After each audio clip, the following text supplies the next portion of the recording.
আজকে আপনাদের সাথে মজাদার একটা ভর্তা শেয়ার করব। আসসালামু আলাইকুম, কেমন আছেন সবাই? আশা করি সবাই ভালো আছেন। এখানে আমি নিয়ে নিলাম মিষ্টি কুমড়া। মিষ্টি কুমড়াগুলোকে ভালো করে লবণ মাখিয়ে নিব। আর এদিকে চুলায় আমি ফ্রাই প্যান বসিয়ে তেল গরম করে নিয়েছিলাম। তেল গরম হয়ে গেলে সবগুলো কুমড়া আমি ভেজে নিব। হালকা আছে কুমড়াটা ভাজতে হবে।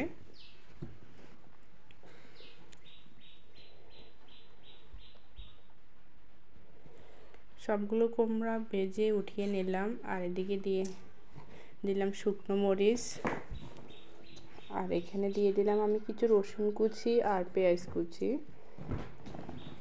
এগুলোকে হালকা ভেজে নেব।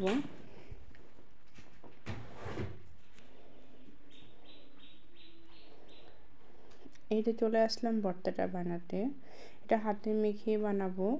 প্রথমে লবণ দিয়ে শুকনো মরিচগুলোকে ভালো করে গুঁড়ো করে নিব। পেঁয়াজটা মাখিয়ে কুমড়াটা ভালো করে চটকে নিব।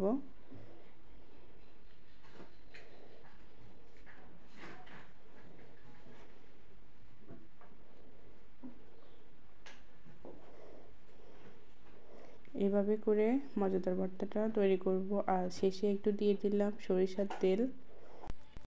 বানিয়ে নিলাম মিষ্টি কুমড়ার ভর্তা। খুব মজা হয়েছে খেতে। ভালো থাকবে।